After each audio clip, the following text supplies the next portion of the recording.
C'est drôle, on croit.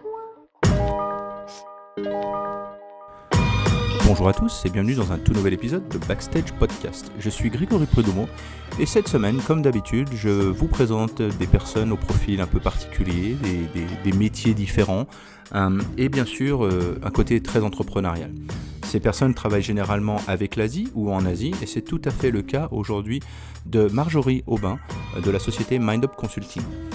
Marjorie en fait a un profil d'acheteuse à la base, beaucoup travaillé dans un grand groupe pendant plusieurs années, elle est partie ensuite faire un tour du monde dont elle va nous parler et elle a décidé par la suite de se mettre à son compte, alors elle va nous expliquer le process vous allez voir, pour en fait accompagner les grands groupes au niveau de leur stratégie d'achat avec une responsabilité et une vraie conscience de l'amélioration des conditions sociales, santé, sécurité, des employés, des usines dans lesquelles ils se fournissent.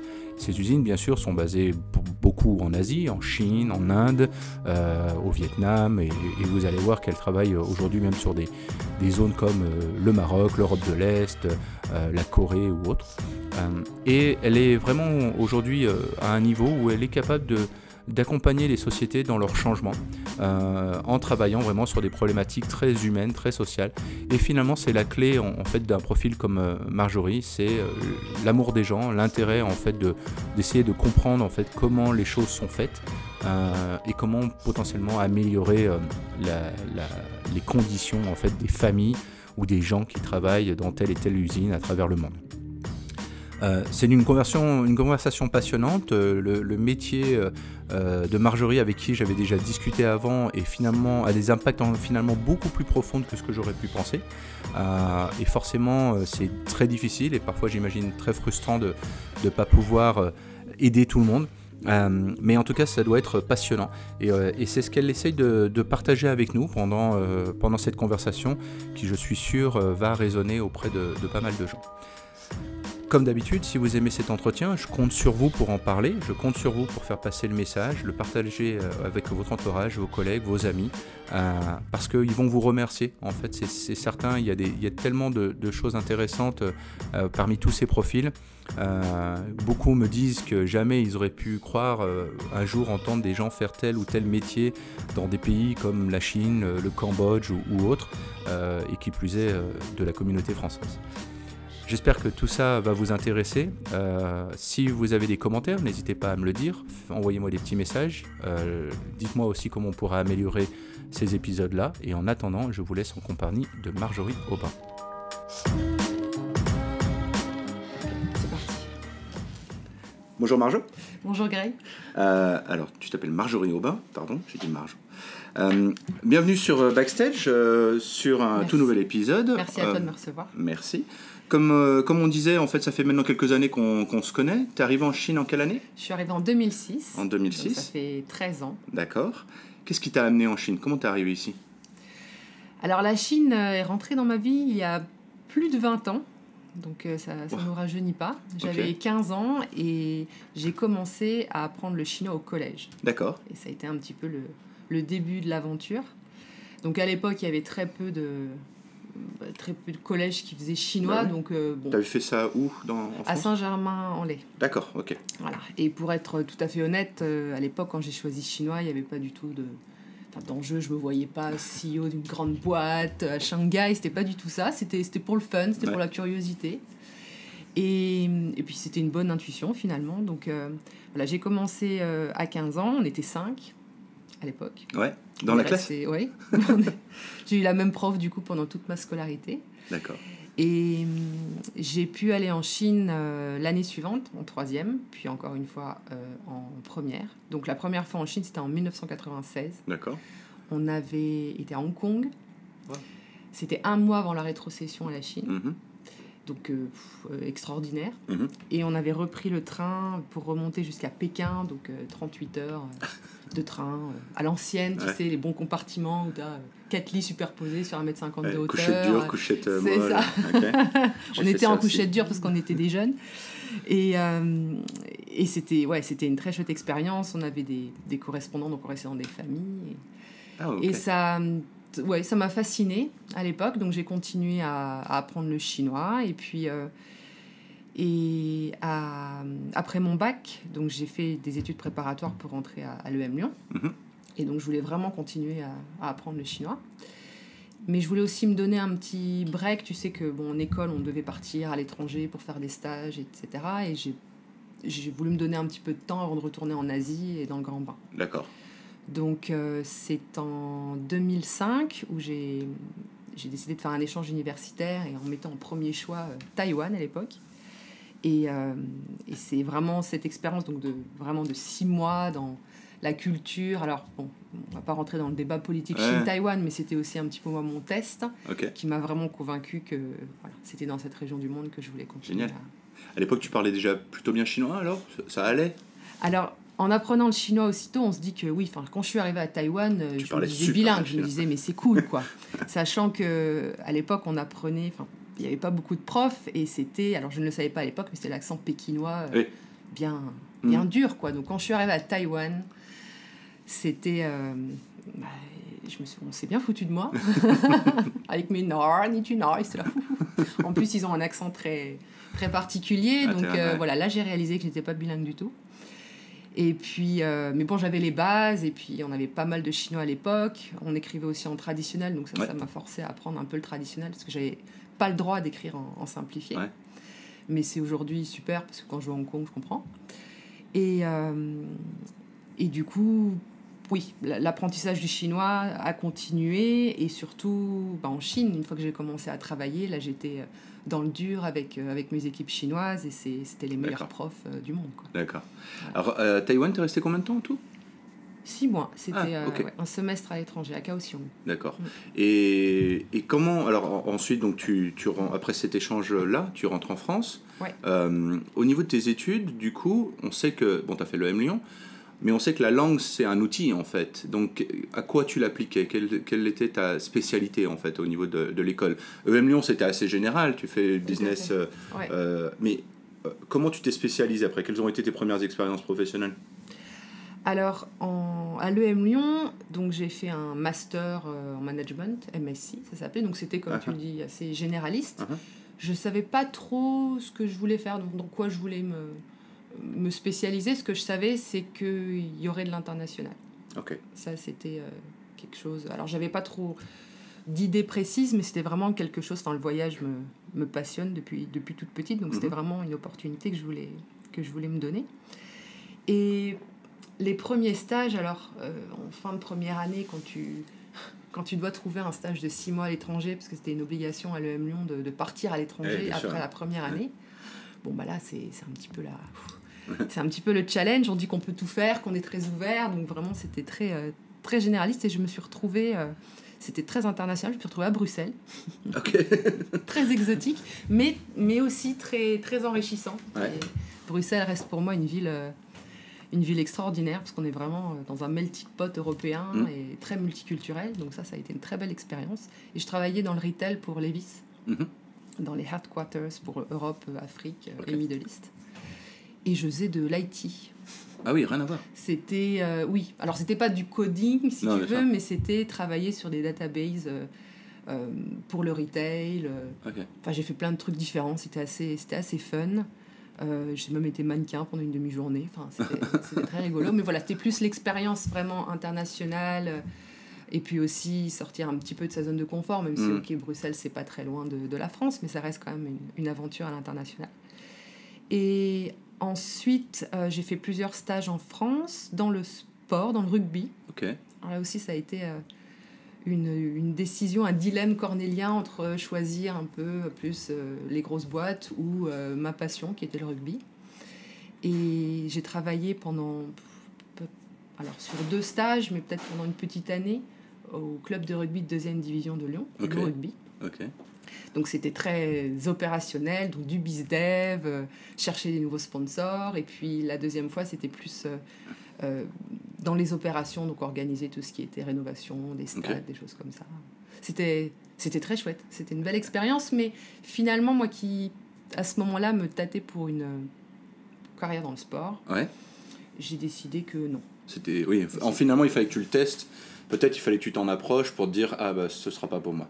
C'est ça. C'est un peu ça. Et puis aussi, alors c'est dans un club, on a ses compétences, etc. Mais c'est les joueurs qui font la qualité du club. Donc si les joueurs transforment pas l'essai sur le terrain, en l'occurrence, tu peux être la meilleure commerciale du monde, les sponsors ne signent pas. Donc il y a aussi un peu cet aspect où tu contrôles pas vraiment le développement du club. C'est un vrai travail collaboratif, mais bon, à moins d'être le coach de l'équipe, il y a aussi une certaine limite à l'exercice. Mais bon, c'est des souvenirs extraordinaires et puis c'était vraiment aussi ce que je voulais faire à l'époque. Alors comment on passe de l'équipe de rugby de seconde division, c'est ça, de Lyon ? C'est ça, mais ils sont montés en première. Ah ouais, quand même. à travailler en Chine depuis 13 ans alors. Qu'est-ce qui a été le premier contrat qui t'a amené en Chine alors ? Alors, après mon échange universitaire à Taïwan, dès que je suis rentrée, j'ai voulu repartir. Et donc, j'avais pour cible la Chine, Taïwan, éventuellement Singapour, parce que c'était également très sinophile. Et je rédigeais donc aussi à la fin de mon cursus universitaire, mon mémoire de fin d'études, qui était sur Taïwan et sur les clés de l'implantation commerciale à Taïwan pour les PME. Et j'ai la chance, nous avons la chance, parce qu'on nous était deux à l'écrire, d'avoir eu un prof extraordinaire qui nous a proposé de le publier. Donc on a publié notre mémoire de fin d'études, qui est devenu un livre qui s'appelle Le Dragon taïwanais, une chance pour les PME françaises. D'accord. Et qui du coup nous a encore plus motivés à aller dans ce sens-là. Et au départ, il n'y avait pas vraiment... pareil, j'étais assez ouverte. Je ne m'étais pas spécialisée vraiment à l'école, donc j'étais assez ouverte. Et j'ai eu un entretien exploratoire après vraiment à la fin de mes études, chez Saint-Gobain. Ok. Et ce qui est génial, c'est que c'est exploratoire. Donc on m'avait dit, tu viens, mais alors on n'a pas de poste. Donc c'est la meilleure façon de passer un entretien, c'est qu'il n'y avait pas d'enjeu. Donc j'étais très naturelle, très détendue. Et ça s'est bien passé. Et 2 semaines après, on m'a rappelé pour me dire que le directeur du sourcing et de la distribution Chine venait à Paris et qu'il souhaitait me rencontrer. D'accord. Donc je l'ai rencontré, Jean-Jacques Bourris, qui est un ami aujourd'hui. Et ça a été... le début de ma nouvelle vie, quoi. Donc de là, en fait, tu as un poste pour Saint-Gobain. On te demande de venir t'installer en Chine. C'est ça. Donc pas à Taïwan, c'est ça ? Non, c'était à Shanghai, que je ne connaissais pas. Donc je suis sortie de l'entretien, ça a été extraordinaire. Et il m'avait fait choisir entre sourcing et distribution. Ok. Donc à l'époque, Saint-Gobain avait aussi une activité de distribution autour de la décoration, etc. Et un bureau d'achat, donc pour toutes les enseignes de la distribution bâtiment. Donc c'était pas Saint-Gobain industriel, c'était Saint-Gobain distribution. Et je me souviens quand il m'a dit il faut choisir entre sourcing et distribution. Je me suis dit j'ai 5 secondes pour répondre et ça va lancer ma carrière. C'était... Mais tu sais, c'est ce truc des pilules dans Matrix, tu prends l'une ou l'autre et c'est le croisement. Exactement. Parce que maintenant tu es à fond dans le sourcing et enfin on en reparlera plus tard, mais ça a vraiment c'est le croisement, quoi. C'est là où part à gauche, à droite et on revient plus, quoi. Et je le voyais, je me souviin de ce moment où j'ai vu ce croisement et je veux dire, j'avais pas d'expérience ni dans l'une ni dans l'autre et c'est pour ça qu'aujourd'hui je trouve extraordinaire, ça a été un modèle et ça l'est toujours de donner sa chance. Et j'ai choisi sourcing et il m'a demandé pourquoi, la question piège, et j'ai dit parce que le monde des usines m'intéresse. Et que j'ai envie aussi de voyager, d'explorer. Et puis, il m'a dit, banco aussi. Donc voilà, c'est parti comme ça. Et je suis arrivée... donc, le mois suivant, j'étais un petit peu en formation dans les différentes business units, de point P, plateforme du bâtiment, la paire, etc. Et le 10 juin 2006, je suis arrivée à Shanghai, au bureau d'achat. Excellent, d'accord. T'as jamais eu de regrets ? Tu t'es jamais dit... Qu'est-ce qui serait passé si j'avais pris distribution ? Alors, j'aurais certainement plus de travail aujourd'hui, puisque la distribution a fermé peu de temps après, quelques années après. Donc non, c'était vraiment le bon choix. Ouais. Tu disais que à chaque fois qu'on se voit, on parle de ça, mais ce qui te passionne, c'est les usines. C'est fou parce que tu fais beaucoup de choses. Alors, je ne sais pas comment tu étais structuré à Saint-Gobain, mais toi, tu vas vraiment dans les usines, tu vas voir comment ça se passe. Et c'est des usines, on n'est pas sur les trucs en bordure de Shanghai, on est souvent sur des usines qui sont loin, dans d'autres pays aussi. Maintenant, aujourd'hui, dans ton activité, tu travailles sur plusieurs choses. Qu'est-ce qui a fait que toi, ça t'a toujours attiré en fait, les usines, justement, comme tu disais, moi ça m'intéressait d'aller voir les usines. C'est quoi? C'est d'essayer de comprendre comment les choses sont faites? C'était de découvrir les gens? Qu'est-ce que c'était alors? C'était une belle combinaison des deux, en Ok. fait. J'aime beaucoup le produit. J'aime comprendre comment les produits sont faits. Mhm. Et qui font les produits, ce sont les gens. Mhm.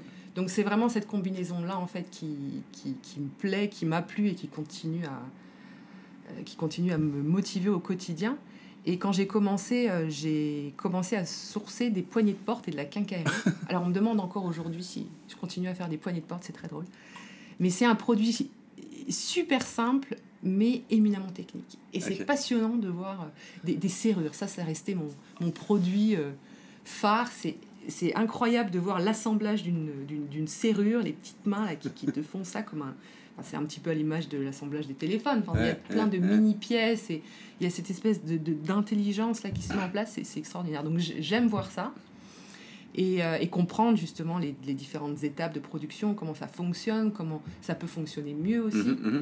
Et puis qu'est-ce qui donne le prix. Donc c'est vrai que Saint-Gobain était une très très bonne école de ce point de vue-là. C'est qu'on avait cette culture industrielle, même si on était justement la distribution au sein d'un grand groupe industriel. Et donc on avait cette approche prix très structurée, donc le coût de la matière, le coût de la main-d'œuvre, essayer vraiment de comprendre pour pouvoir aussi négocier le plus efficacement possible et le plus justement possible. Et donc il y avait cet aspect-là, et aujourd'hui les aspects sur lesquels je travaille principalement sont les aspects humains.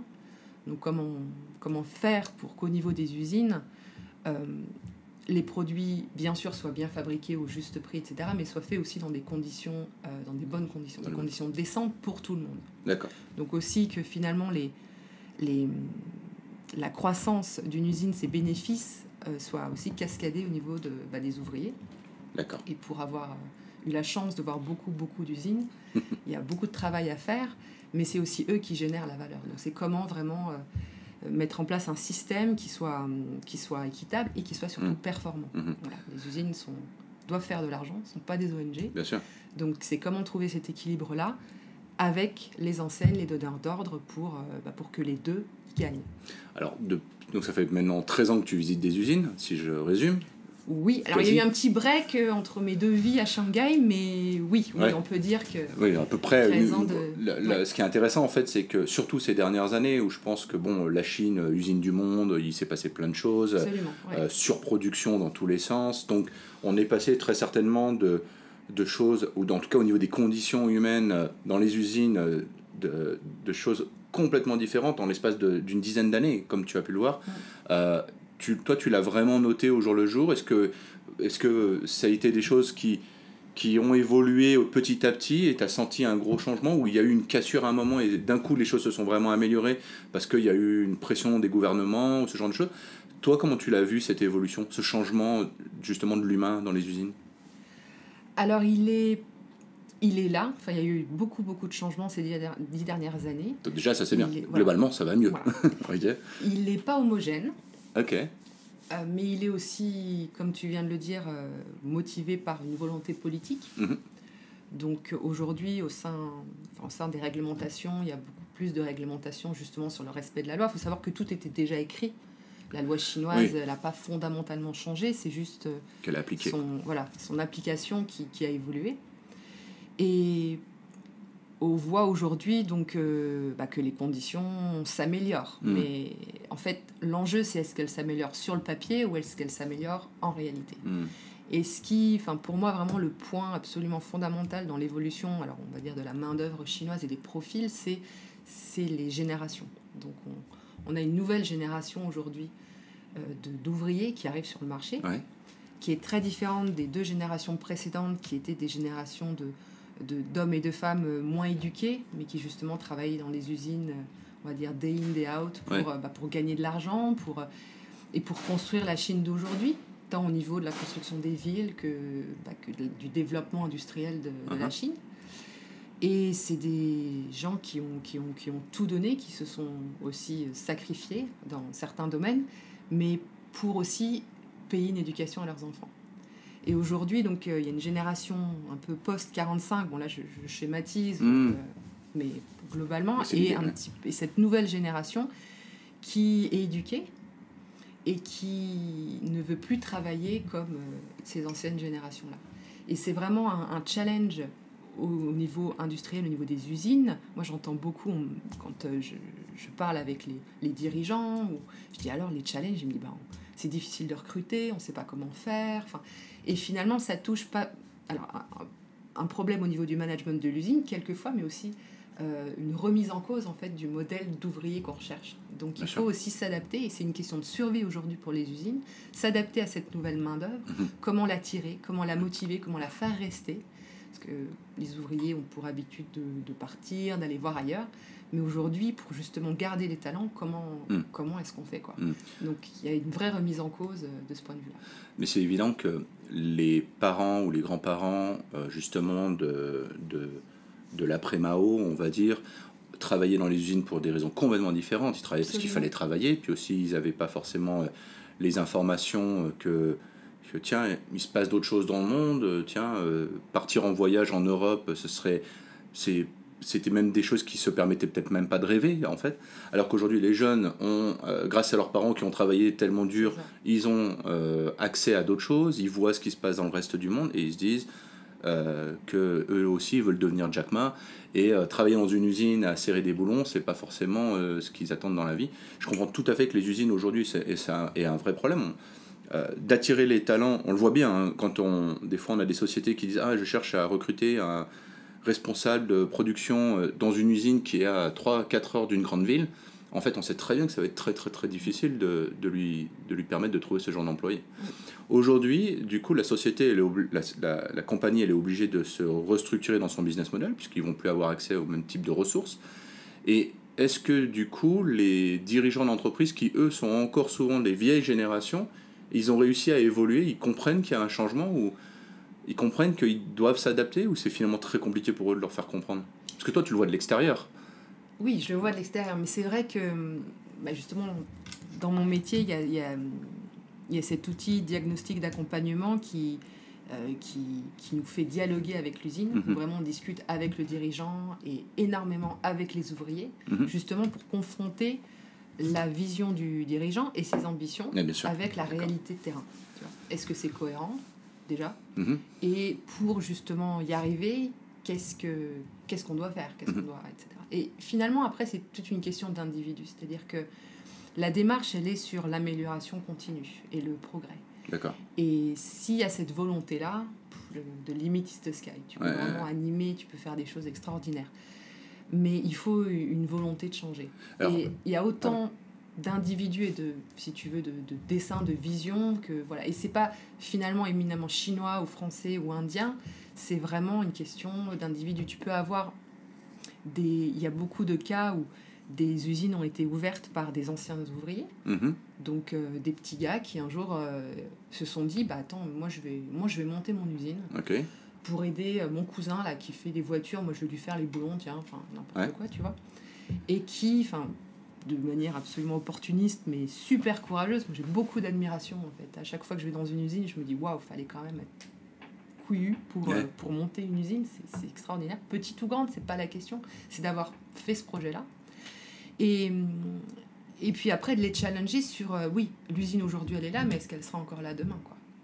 Et c'est vraiment donc ce travail de refaire le lien, en fait, entre la vision du dirigeant, la réalité du terrain et des ouvriers, des enjeux aussi, bien sûr, des acheteurs, des clients, et de dire, bon, de la sécurité, de la santé, des enjeux RH, des enjeux environnement, etc., de refaire le lien avec le business et la performance de l'usine et de dire, bon, maintenant, voilà, qu'est-ce que tu veux? Est-ce que tu veux changer? Est-ce qu'il y a des... ou pas, en fait. Et là, c'est vraiment une décision limite individuelle, parce qu'en plus, en Chine, on est très structuré de manière... Dans les usines, même si c'est une toute petite usine, c'est le dirigeant qui va vraiment insuffler le changement. Et c'est vraiment là que la décision se fait. Donc, il va y avoir un ancien ouvrier qui a monté sa boîte et qui peut-être n'est pas éduqué, mais qui a envie de changer. Et donc, il va faire... il va s'entourer, on va l'accompagner, et puis il va mettre en place des changements petit à petit, mais il va y avoir des changements positifs. Et inversement, tu peux avoir un gars qui a étudié aux États-Unis, qui revient reprendre la boîte de son père et qui estime que tout va bien, que c'est comme ça en Chine, que de toute façon les ouvriers veulent de l'heure supplémentaire et veulent bosser 80 heures par semaine, donc c'est comme ça et c'est pas autrement. Donc il y a vraiment... L'exercice, c'est vraiment de capter une culture, si tu veux, une culture d'entreprise et de voir s'il y a matière à progresser ou pas. Alors, cette volonté, comme tu le dis, cette volonté de progresser, aujourd'hui, elle est motivée par tes clients, c'est-à-dire des sociétés, des sociétés qui font des achats et qui utilisent ces usines pour produire des matières ou des produits, peu importe. Donc, aujourd'hui, c'est motivé par tes clients, d'accord ? C'est pas la société qui se dit, bah tiens, je vais changer, et c'est pas l'usine qui va t'appeler et qui va dire, ah tiens, on aimerait changer. Alors si, j'ai les deux. D'accord, ok. Ce qui est extraordinaire, parce que pour être tout à fait honnête, et je pense que c'était aussi un sujet la dernière fois qu'on a discuté un petit peu, c'était justement d'avoir des usines, ou des structures d'usines, si tu veux, qui font appel à moi pour justement les aider à intégrer ces enjeux sociaux, santé-sécurité et environnement, mais surtout sociaux, santé-sécurité, dans leur stratégie d'entreprise. D'accord. Et de refaire encore une fois le lien. Donc, ça représente une petite partie aujourd'hui de mon business. Et comme tu le disais, la grosse partie vient en effet des donneurs d'ordre, alors des enseignes ou des industriels qui achètent en Chine et en Asie et qui, justement, en fait, l'idée, c'est d'aller plus loin, c'est d'être dans une démarche de collaboration et de partenariat, plus que dans une démarche de contrôle. D'accord. Donc, c'est comment est-ce que moi, en tant qu'entreprise, acheteur, tu vois, je m'assure que finalement, mes fournisseurs stratégiques, parce que je travaille beaucoup sur les fournisseurs les plus sensibles, où il y a le plus d'enjeux pour le business, et comment je m'assure que mon risque est connu et contrôlé sur le long terme avec ce partenaire. D'accord. Donc il y a tout un travail en amont qui est très important de compréhension aussi au niveau des donneurs d'ordre et des acheteurs de leur base fournisseur et de finalement qu'est-ce que vous voulez faire, avec qui vous voulez travailler. Est-ce que vous voulez travailler avec un vrai partenaire qui va vous apporter de l'innovation, qui va partager les mêmes valeurs et qui va avoir envie de progresser, ou avec une usine qui a une bonne note, on va dire, mais qui derrière ne veut rien changer parce qu'ils estiment que tout est bien comme ça et du coup le jour où toi tu as un problème, l'usine ne va pas se fendre en quatre pour t'aider non plus. Donc c'est vraiment réintégrer, si tu veux, la complexité de l'humain, de la relation humaine, et intégrer ça dans la gestion du risque et de la performance. D'accord. Donc en fait, l'usine, il va y avoir, j'imagine, des usines qui ont une approche beaucoup plus collaborative et qui veulent, avec, comme tu dis, le donneur d'ordre, ils veulent travailler ensemble et se disent, on va progresser parce qu'ils comprennent que c'est une relation à long terme. Absolument. Et il y en a d'autres qui disent, moi je suis fournisseur, on m'achète une pièce A, je fais la pièce A et je la livre et terminé. Et le reste, voilà. Et globalement, alors, est-ce que, avec tout ce que tu as fait ces dernières années, est-ce que globalement les sociétés veulent changer ?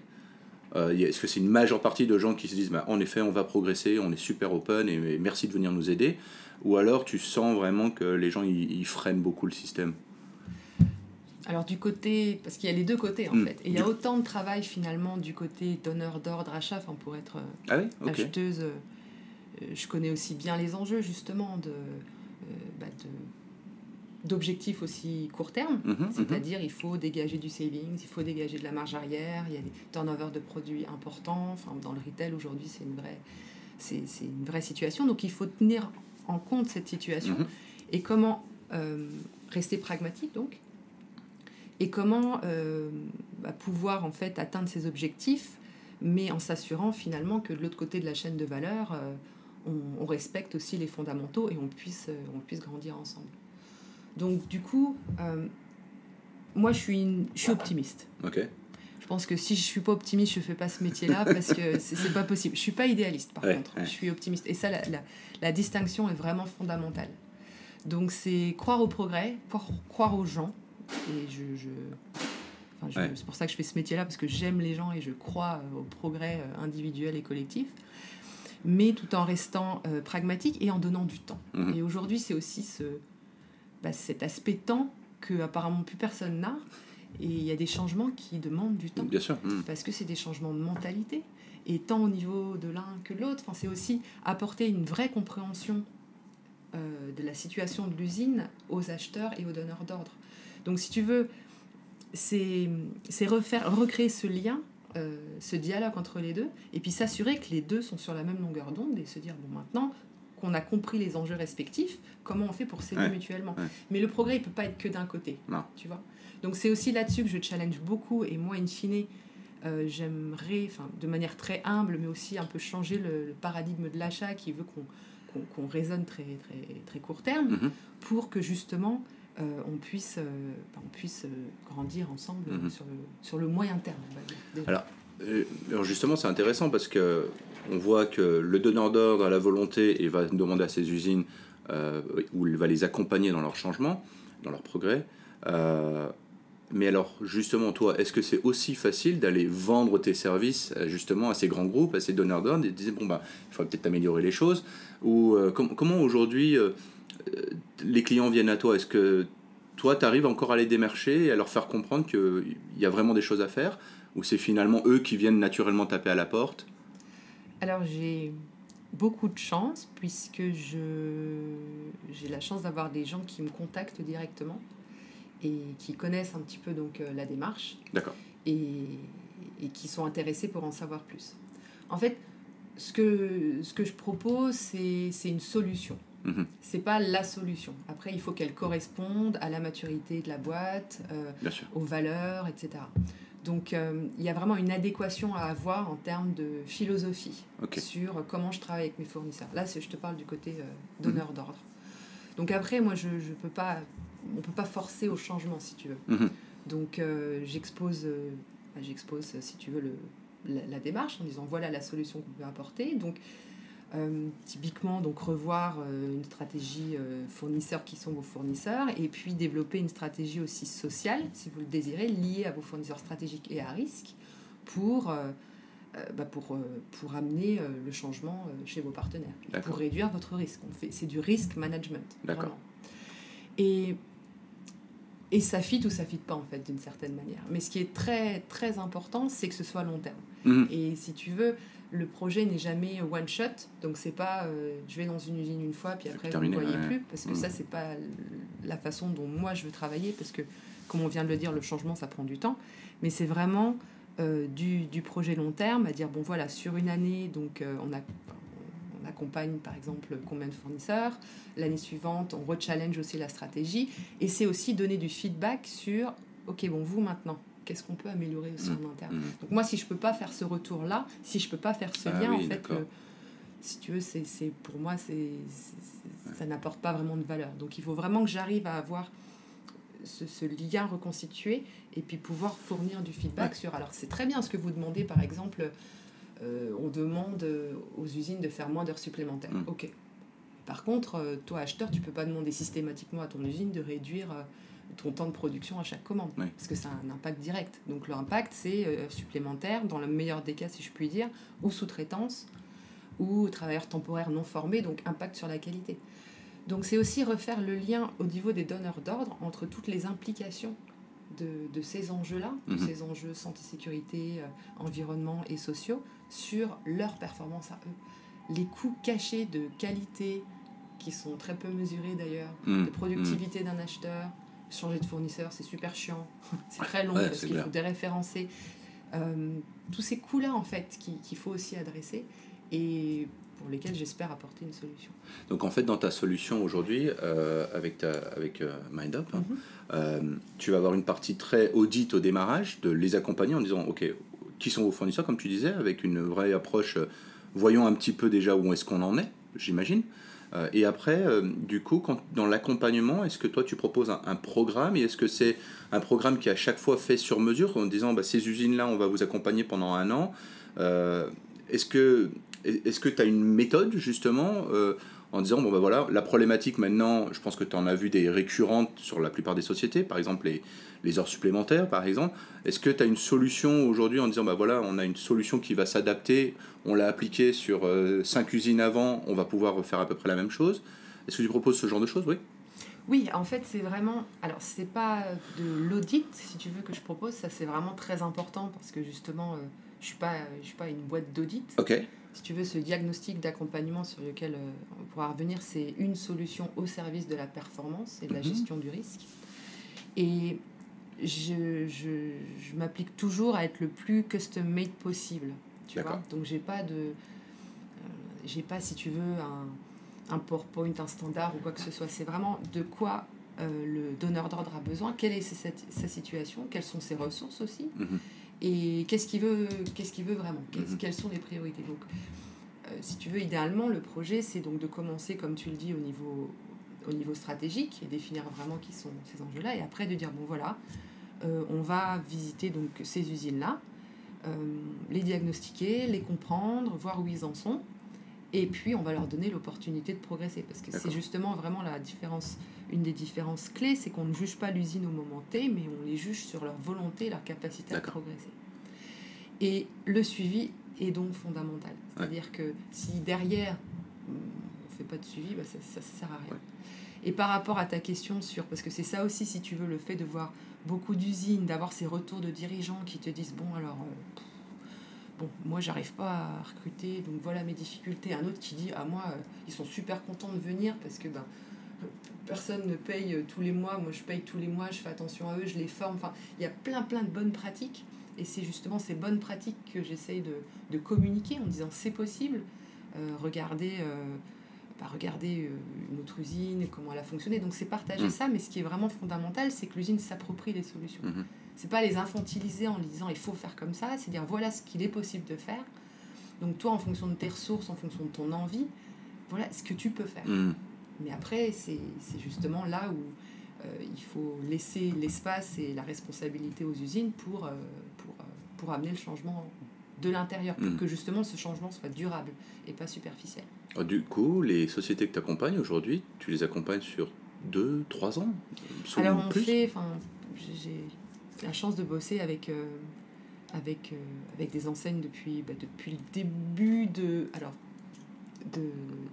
cet outil-là. Voilà, parce qu'en fait, ton activité, elle, comme on disait, en fait, tu n'es pas arrivé dans cette activité-là comme ça. Comme ça, d'accord ? Non, c'est ça. Quelqu'un avait monté une activité pendant des années que tu considères, je vais simplifier comme un peu mentor en tout cas. Absolument.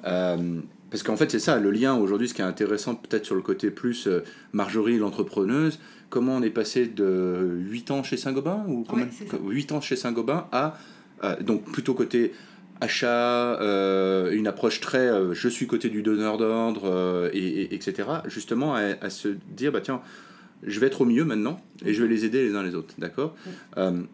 Quand tu as quitté Saint-Gobain et que tu as décidé de te mettre à ton compte, déjà, comment ça s'est passé ? Est-ce que c'était clair ? Tu savais que tu allais te mettre à ton compte ? Ou c'était juste, je ne veux plus travailler pour un grand groupe et donc du coup, je vais voir ce que je vais faire ? Si on reprend un peu cette partie-là avant de revenir à comment on en est arrivé sur Magnum. Alors, je prends la première partie de ta question. Donc, si tu veux, chez Saint-Gobain, donc... J'insiste parce que sans Saint-Gobain, je ne ferais pas ce que je fais aujourd'hui. Ça m'a vraiment donné ça a l'air évident, énormément de ressources, d'inspiration, de rencontres. Enfin, tous les gens que j'ai rencontrés chez Saint-Gobain m'ont vraiment apporté beaucoup. Et donc, toute cette compétence achat opérationnelle, mais aussi stratégique. Donc, j'ai commencé acheteuse et après, j'ai géré un portefeuille, si tu veux, de départements, donc de différents produits. J'avais une belle équipe et tout. Donc, ça, c'était vraiment très sympa. Mais on était une petite structure dans un grand groupe. Tu vois, donc c'était, si tu veux, un petit peu pas start-up, mais on était une petite quarantaine et justement très autonome. Et moi, c'est ce qui m'a beaucoup plu.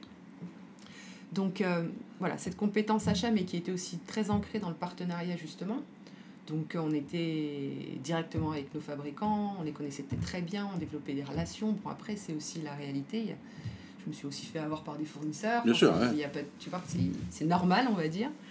Et heureusement d'ailleurs, parce que tu apprends, voilà, exactement. Ça fait partie donc on développe, on investit, puis du jour au lendemain, il y a un gars qui change, il te met 30%, et tu dis, mais attends, t'as rien compris. Enfin bon, bref, après, c'est aussi ce qui fait qu'on est là aujourd'hui. Et suite à ça aussi, chez Saint-Gobain, j'ai développé un département au sein du bureau d'achat autour des opérations et du marketing interne, on va dire. Mais c'était justement pour revoir tous les process. D'accord. Au niveau des acheteurs, on avait aussi un bureau en Inde, qu'on avait ouvert à l'époque, donc c'était comment mieux travailler au niveau des achats et avec nos business units, nos clients, mais qui étaient intra-groupe, pour être plus efficace, plus performant, pour être plus qualitatif aussi dans la communication, etc. Donc voilà, j'avais un petit peu toutes ces compétences-là, plus un peu de marketing, newsletter, site web, pour essayer de mieux comprendre aussi les tendances, etc. etc. Et la décision de partir, elle a été motivée par plusieurs choses. Il y a toujours un concours de circonstances, mais j'étais aussi arrivée au bout d'un cycle. Ouais. Et étant quand même dans un grand groupe, même si c'était une petite structure, la next step, elle était soit de rentrer en Europe si je voulais rester dans le groupe, me rendre encore plus visible. Et c'était pas quelque chose que je voulais. Ouais. J'avais envie de rester très opérationnelle. Et puis c'était la fin d'une belle aventure aussi. Et aussi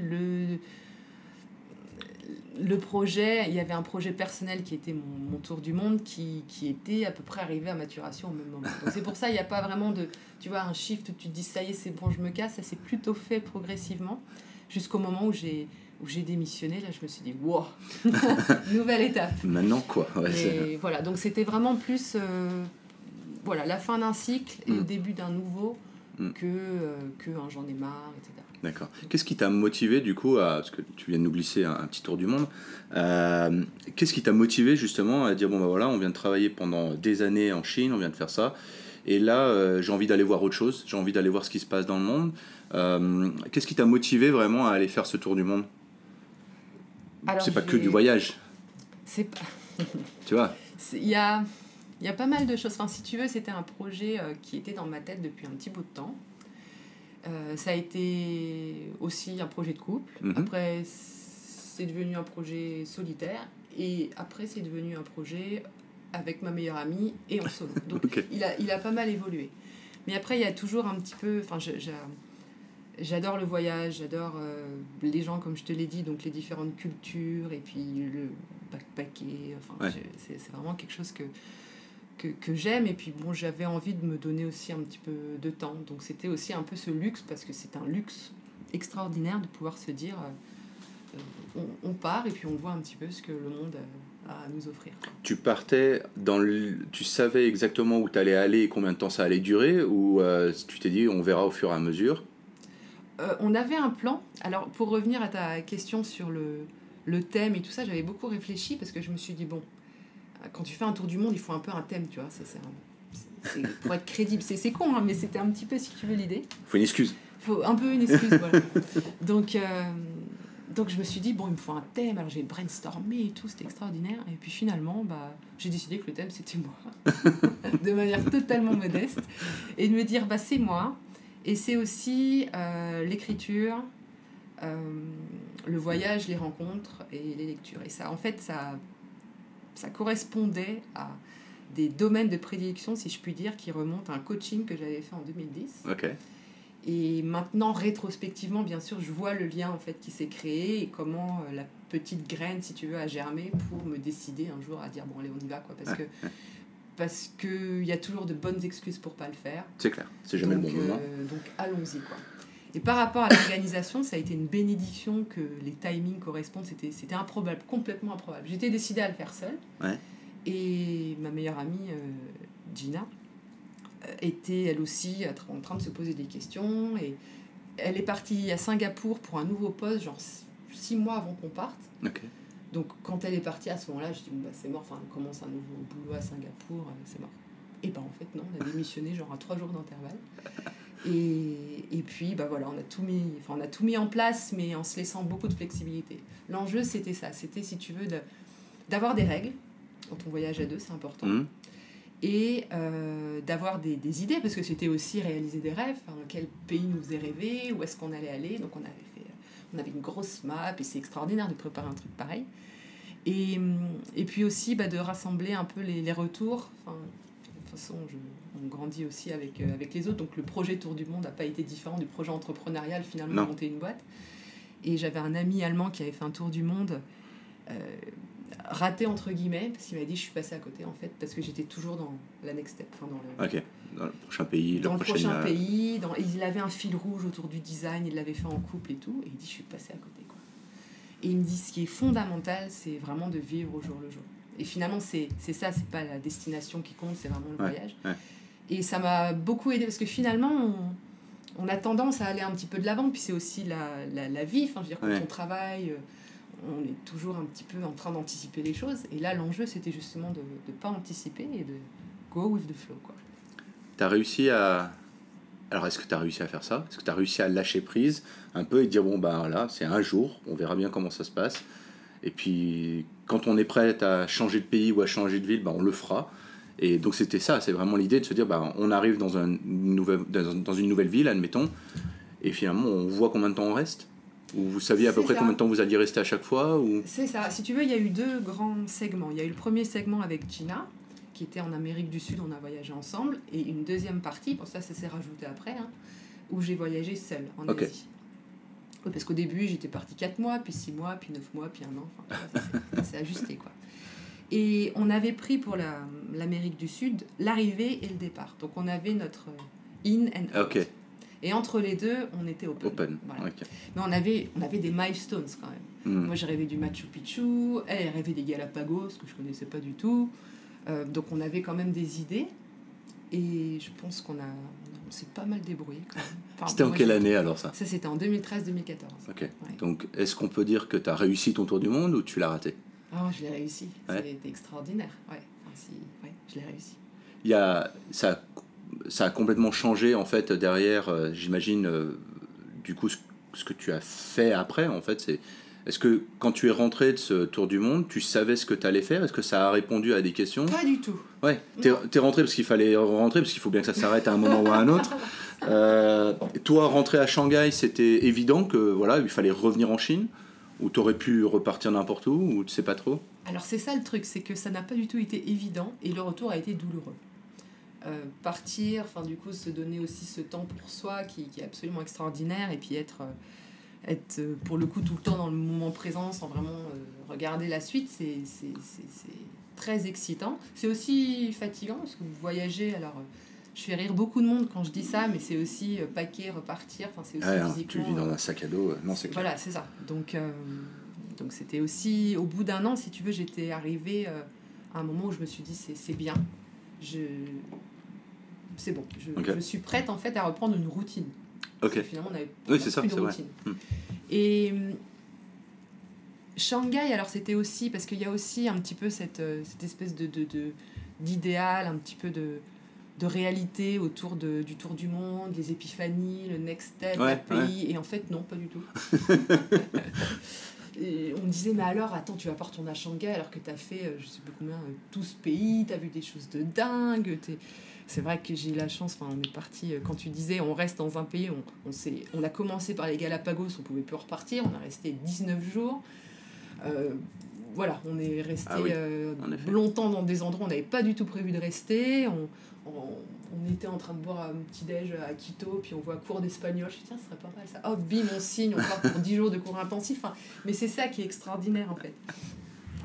Et puis, du jour au lendemain, si on revient un peu dans la société réelle, il faut aussi se réadapter. Et aussi, je suis revenue... Alors, j'avais décidé, au moment de mon retour, de rentrer en France. Ok. Bon, finalement, ça n'a pas duré longtemps. Je suis revenue en Chine aussi pour des raisons personnelles. C'était la meilleure décision du monde. Mais j'avais pas de projet. Et je pense que là, s'il y en a qui souhaitent faire des tours du monde, c'est important d'avoir un projet ensuite, quel qu'il soit pro, perso, familial, mais qui a un pilier en fait, qui puisse après, sur lequel on puisse vraiment se reposer ensuite. Parce que sinon c'est la déprime. Sinon c'est compliqué. Moi j'avais plus de maison, plus d'amoureux, plus de boulot, et ça a été compliqué. Donc c'est comment aussi se reconstruire, parce que c'est une mini reconstruction aussi. Et puis fallait que je retrouve du travail. Il y avait aussi... Et dans ces cas-là, tu vois, par exemple, quand tu es rentré, est-ce que tu as été... la première chose que tu as fait, c'était de faire ton CV et d'aller trouver un job, ou essayer de trouver un job, ou alors tu t'es dit, j'ai développé des compétences, je vais plutôt offrir mes solutions avec une approche beaucoup plus experte et indépendante, et donc de venir commencer à monter une petite boîte de conseils. Est-ce que toi, t'étais clair ou pas trop? T'en étais où à ce moment-là? Alors, c'était pas très clair. Moi, si tu veux, dans mon esprit, l'entrepreneuriat, c'était un peu dangereux quand même. Toi. Ok. Ouais, t'es pas née entrepreneuse. Ah quoi. non, j'étais pas du tout née entrepreneuse. Et c'est pour ça que de regarder en arrière, je me dis, wow, parce que ça me faisait pas rêver, je vais être très honnête, et ça me faisait même peur. Je trouvais ça précaire. Enfin, j'avais aussi un petit peu un modèle, si tu veux, familial de risque de contrôle, de risque, pardon, de prise de risque contrôlée, voilà. Papa, si tu m'écoutes. Mais mon père qui a été un modèle, et c'est aussi pour lui qui m'a inspiré à faire du commerce, etc. Mais voilà, c'était ça, le salaire qui tombe, enfin, la sécurité, long terme, voilà, c'était vraiment là-dedans. Et le shift s'est fait, alors c'est ça qui est difficile à dire finalement, c'est pour ça qu'on parle de process, Puis je pense qu'on a aussi différentes facettes, j'aime bien cette image-là, on n'a pas les mêmes priorités, bon ça c'est une évidence, mais je dis pas qu'un jour je ne retournerai pas dans une boîte par exemple, c'est juste une nouvelle aventure et c'est ce qui correspondait à ce moment-là. Donc non, l'entrepreneuriat me faisait un petit peu peur quand même. Et quand je suis rentrée, j'ai commencé à chercher du boulot dans des boîtes, dans les achats. Et en fait, moi, ce que j'aimais justement dans les achats, c'est vraiment la dimension humaine, des relations fournisseurs, etc. Et j'ai eu des belles opportunités, des entretiens, des recrutements. Je suis arrivée dans des top 3 de postes super intéressants pour des grosses boîtes françaises. Et ça ne s'est pas fait. Okay. Et c'était une bénédiction finalement. Ouais. À l'époque, je voyais ça comme une catastrophe, puis en fait, c'était parfait. Et parallèlement, il y a des boîtes de conseil qui m'ont demandé de travailler en freelance. Ok. Donc une en marketing et une en achat. D'accord. Marketing, études de marché, truc que j'avais jamais fait de ma life. Mais comme je parlais chinois, ils m'ont dit tiens, on aimerait te demander si tu peux nous aider. Donc c'était vraiment travailler sur des grosses études de marché dans l'industrie médicale.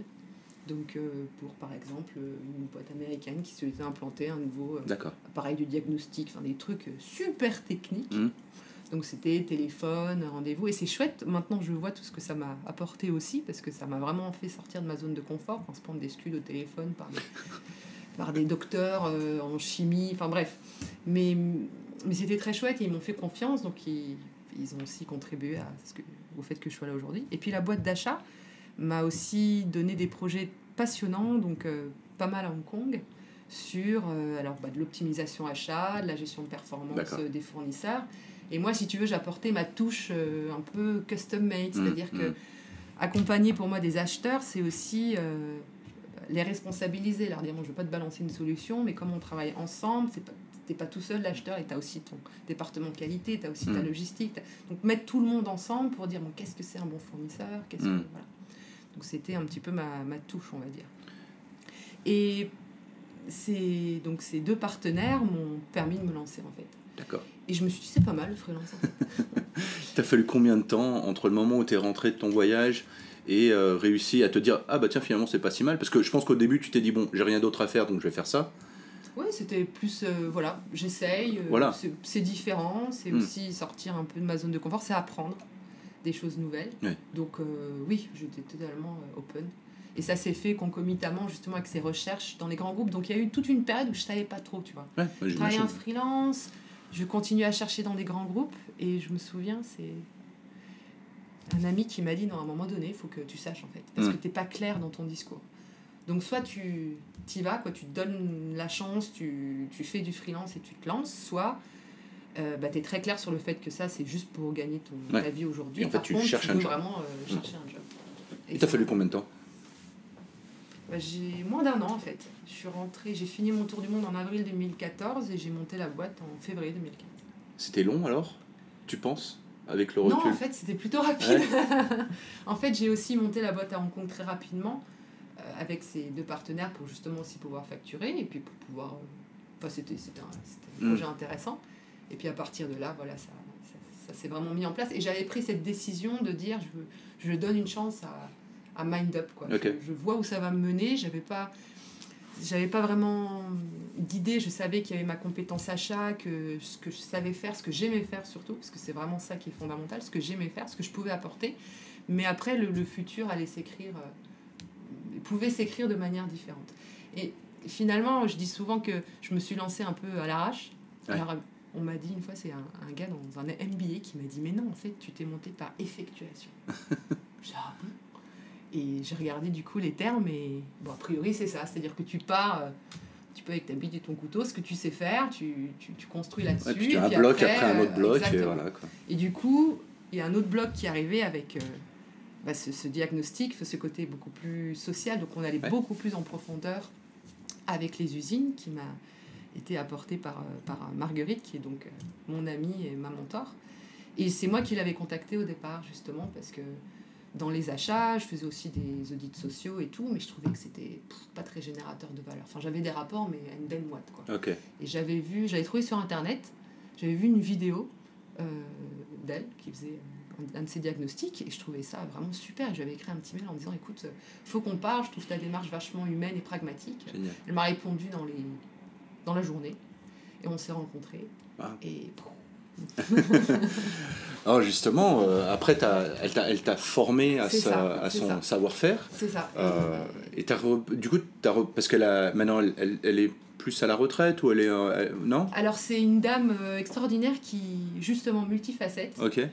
Elle avait travaillé à la Croix-Rouge. Elle a commencé par travailler à la Croix-Rouge dans des zones de conflit où elle manageait justement les flux des réfugiés et tout. Enfin, c'est tout assez hardcore. Et donc, elle a développé une espèce de dimension humaine. Enfin, c'est absolument extraordinaire. Et elle fait de l'architecture d'intérieur aussi. Enfin, voilà, elle fait plein de choses. Plein de petits trucs, ok. Elle avait commencé ça, maintenant, il y a 17 ans. Okay. En disant, voilà, qu'est-ce qu'on peut faire pour aider vraiment les usines de manière pragmatique, humaine et bienveillante. Mais elle faisait plein d'autres choses à côté, en fait. Et c'est aussi ce côté un petit peu touche à tout, mais où tu suis vraiment tes passions et où finalement tu n'es pas spécialisé. Tu fais des trucs très différents qui m'a inspirée chez elle. Et la confiance qu'elle a placée en moi. Enfin, elle me dit, viens avec moi sur le terrain. Et au début, je disais, j'ai pas trop envie de faire de l'audit, entre guillemets. Et en fait, il s'avéra que c'était pas du tout de l'audit. Ouais. Mais elle m'a dit, faut venir voir quand même, tu vois, de tes propres yeux. Et puis ça a été vraiment un wake-up call en me disant, mais oui, en fait, c'est make sense, quoi. Ouais, donc j'ai ensuite, du coup, intégré cette démarche, cette façon de faire dans les outils, si tu veux, que j'avais dans mon petit portfolio d'acheteuse, quoi. Et puis d'un coup, tu étais peut-être moins toute seule aussi. Ouais, c'est vrai, absolument. Ça absolument change parce énormément. qu'au-delà du seul, parce que c'est un travail aussi qui est très... Enfin, on peut pas le dissocier, c'est une personnalité aussi, donc c'était très personnel aussi comme travail. Donc ça a vraiment été un cheminement, donc elle m'a pris sous son aile, on s'est formé, on a été en Inde, on a été en Chine, voilà, on y a été, quoi. Et puis après, elle m'a annoncé qu'elle voulait sortir un petit peu de ça, que ça faisait 15 ans et que c'était aussi la fin d'un cycle pour elle. Et elle a donc proposé à ses partenaires avec qui elle travaille déjà depuis longtemps de travailler avec moi. Et ça s'est fait très naturellement. Et Génial. donc ils m'ont fait confiance à leur tour et aujourd'hui je suis très contente de les compter. Super opportunité. Avec et justement, alors aujourd'hui, tu t'es passé de cette phase où tu as dû décider entre trouver un job et être freelanceuse. De freelanceuse, aujourd'hui on ne dit plus que tu es freelanceuse, tu as monté une société. Non, oui, tu vois, et ça va avec tous les problèmes de l'entrepreneuriat qui sont au niveau de l'implantation de sa boîte, de la gestion de sa boîte. Et en fait, comment aujourd'hui, toi, tu te formes en fait à tout ça ? Comment tu as appris à faire ce que tu fais ? Alors, je ne parle pas de ton activité, mais de gérer la boîte en fait maintenant. C'est grâce à des entrepreneurs comme toi, un écosystème en fait d'entrepreneurs inspirants, innovants et puis qui ont des compétences complémentaires aux miennes qui m'ont aidé en fait. C'était vraiment ça, je savais pas du tout comment faire et je trouve que Shanghai a cette particularité et ce dynamisme et cette solidarité, cet esprit d'entraide qui est absolument extraordinaire et qui m'a permis d'aller beaucoup plus vite. Alors je dis pas que j'y serais pas arrivée, mais j'y serais peut-être pas arrivée aussi vite et aussi bien.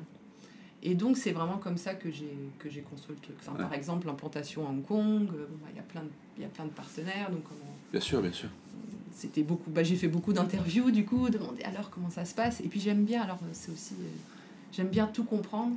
Alors, ça m'aide pas tous les jours, parce que des fois, c'est très chronophage. Mais voilà, j'aime bien le contrôle, quand même. Donc, j'aime bien savoir que c'est bien fait avec les bonnes personnes. Donc, c'est vraiment cet écosystème d'entrepreneurs qui m'a permis de me développer. sur les aspects légaux, sur les aspects c'est ça, de gestion. Et la formation, si tu veux, alors il y a eu différentes étapes. Il y a la bonne formation de terrain, tu te plantes et tu recommences, ça marche toujours. C'est clair. Et après, il y a aussi des formations. Alors j'essaie vraiment, et ça c'est à mon sens fondamental, de toujours continuer à se former. Au niveau du business aussi, puis au niveau après de la gestion de son business. Donc, j'avais fait une formation avec La Ruche, justement. La Ruche qui est une association d'entrepreneuses, parce que ça y est, l'Académie française, je crois qu'on a le droit de dire entrepreneuses, femmes, qui est vraiment très dynamique et qui offre énormément de solutions aux jeunes pousses d'entrepreneuses ou aux entrepreneuses plus matures. Et du coup, elle proposait des formations autour de la gestion de la RH, de la finance, des choses comme ça. Génial. Donc, ok. C'est aussi, aujourd'hui, la société, t'en es où? Tu as une collaboratrice? C'est ça, donc j'ai la Wi-Fi, bien sûr, à Shanghai, et une collaboratrice depuis octobre de l'année dernière. Ça change tout, ça. Gros shift, changement de vie. Ouais. nouvelle étape. Ouais, parce que du coup, comment vous organisez, tu vois? Avant, tu pouvais travailler un peu de chez toi, tu pouvais partir en voyage au Chili si tu en avais envie, tu l'as fait. Faire les expéditions, voilà. Et maintenant, ça change tout. Et voilà, aujourd'hui, maintenant, c'est différent, il y a une personne qui te reporte. Ça a été challengeant, ça a été difficile, ou comment tu l'as vu? Ou ça s'est fait naturellement et finalement, il n'y a pas eu de soucis? Ça a été... Non, ça a été assez... ça se passe bien, c'est une nana très intelligente qui est très motivée, donc je suis très contente de la compter dans mon équipe. Mais c'est vrai que le shift de 1 à 2, c'est clair. Connais ça, et puis tous les entrepreneurs connaissent ça, c'est fondamental. Ouais. Donc il y a vraiment un changement de vie. Mais j'étais prête, c'est-à-dire que, et c'est justement le côté de pouvoir transmettre, de me dire que il faut aussi que ce que je construis puisse vivre un peu au-delà de moi, si tu veux. Alors au sens où si un jour je décide de ne plus être dans l'opérationnel pur, que ça puisse continuer à exister. Donc c'est vraiment parti de là. Et au début, je n'étais pas du tout là-dedans. Moi, j'aimais beaucoup ma flexibilité. Je travaillais aussi je faisais des expéditions avec Insider, je voyageais beaucoup. Puis j'aimais cette indépendance-là. Mais mon meilleur ami en France, un jour, m'a dit, mais en fait, si tu t'arrêtes pour X raison, c'est fini, quoi. Je dis, ouais. Et en fait, je me suis dit, ce serait dommage, parce qu'il y a tellement à faire, c'est tellement... il y a tellement de sens, c'est personnel ce que je dis, mais tu vois, pour moi, il y a tellement d'enjeux par rapport à ça, et je pense que c'est aussi le sens de l'histoire et beaucoup de projets futurs que je trouvais ça dommage que ça s'arrête. Donc ça a commencé à faire son petit bout de chemin, et c'est là où j'ai commencé à réfléchir à intégrer quelqu'un dans l'équipe. Et puis c'est structurant, en fait. Absolument, tu vois, c'est structurant, et ça peut faire peur parce qu'en gros, tu t'enlèves une certaine flexibilité et liberté, comme tu dis, mais si tu es clair et tu dis, on est arrivé maintenant à une étape où il faut se structurer, il faut construire aussi, tu vois, c'est vraiment de rajouter un bloc un peu solide et arrêter de papillonner sur plusieurs choses et de faire un peu comme on veut, mais là, c'est complètement différent. Après, les enjeux sont aussi différents dans le sens où tu te dis, maintenant, il faut faire rentrer du cash régulièrement. Et c'est ça aussi l'autre chose qui fait peur, c'est de se dire, ah mince, si c'est que moi et qu'il fallait que je mange des nouilles tous les jours pendant un mois, c'est pas très grave, mais là c'est complètement différent. Il y a quelqu'un qui compte sur toi, quoi. Une responsabilité, absolument. Mais c'est aussi ce qui fait l'excitation du projet, en fait. Bien sûr. Et c'est vraiment, j'ai pas pris une junior, Clotilde, elle a 8 ans de Chine, elle était en Indonésie avant, justement, j'ai vraiment cherché quelqu'un de mature, de professionnel qui pouvait vraiment me complémenter. Donc elle a une compétence qualité, donc qui est très opérationnelle et qui est très complémentaire de la mienne. Et puis c'était surtout un savoir-être que je recherchais, tu vois, plus qu'un savoir-faire. À l'image de moi, si tu veux, cet outil, ce diagnostic, cet accompagnement, vraiment ce travail où on va vraiment en profondeur avec les usines et les acheteurs, je l'ai aussi développé, si tu veux, parce que j'en avais envie. Donc c'est l'amour, mais l'amour au sens très pratique du terme, qui te permet d'apprendre et puis de grandir. Donc c'est ça que je cherchais, qu'en fait le projet adhère chez cette personne, et puis du coup que je puisse la développer et qu'on partage cette compétence donc de diagnostic et d'accompagnement, et qu'autour de ça gravitent des projets qui nous sont plus propres en termes de compétences. Donc moi sur la stratégie achat, tu vois, elle sur la qualité, la supply chain, la productivité en usine. Enfin, si tu veux, c'est vraiment une démarche holistique de la performance, tu vois. Après, tu l'attaques de différents côtés. Donc, des fois, je vais l'attaquer du côté achat. Des fois, on va commencer par les usines, puis on va remonter. Des fois, c'est l'usine qui va demander. Et donc, voilà, c'est essayer de toucher, refaire le lien, mais on ne rentre pas forcément par la même porte. Aujourd'hui, tu vois, la manière dont tu l'expliques, c'est clair. Tu vois, c'est très clair et c'est surtout très clair pour toi. Je suis ravie. Mais tu vois, ce qui est... Vraiment, c'est un beau compliment que tu me fais. C'est très clair pour toi. Alors, je sais, parce qu'on a eu plein de conversations, donc je vois qu'en fait, il y a vraiment eu une étape, en fait, et là, c'est peut-être aussi un peu plus pour moi, hein. Mais pour toi, c'est devenu très clair. Et à quel moment est-ce que... Parce qu'au début, tu as fait un peu... C'était à l'opportunité, tu as fait des missions, on est venu te sous-traiter des trucs, etc. Et puis d'un coup, comme tu disais, tu as conduit des jeeps dans le désert, enfin, tu as fait plein de choses comme ça. Et à quel moment est-ce que du coup, ça a été clair et tu dis, ben non, en fait, ce que je veux faire, c'est ça. Et voilà comment ça se présente, tous ces blocs-là. Est-ce que tu as fait un vrai travail? Est-ce qu'on t'a accompagné là, justement là-dessus, à clarifier tes idées en disant, attends, Marjorie, on met tout ça sur le papier, qu'est-ce que tu fais, tu vois, en une phrase, quoi.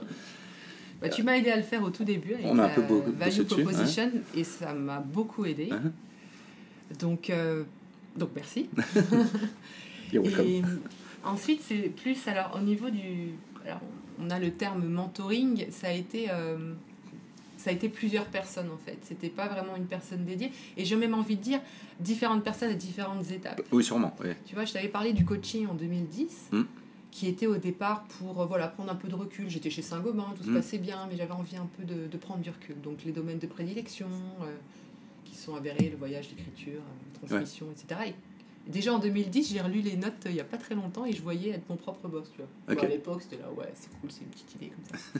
Mais en fait, il y a un sens, si tu veux. Et donc, il y a eu ça, il y a eu le tour du monde, il y a eu moi monter ma boîte et du coup, rencontrer plein d'entrepreneurs, enfin, tu vois, qui ont partagé leurs expériences, ça m'a inspiré, alors peut-être consciemment ou inconsciemment. Et l'expérience de Marguerite, bien sûr, qui m'a accompagnée donc à, si tu veux, intégrer ça dans mon business et puis à en discuter, en fait. C'était vraiment plus du retour d'expérience, etc. Et ça m'a beaucoup aidé. Et il y a aussi la ruche, toujours. On a un petit groupe qu'on appelle les entrepreneuses, où on fait un petit peu du mentorat collectif. Donc, on partage nos problématiques tous les mois. C'est un groupe de petites nanas extraordinaires, dynamiques, innovantes, inspirantes. Camille, que tu as interviewée, Marie Duval.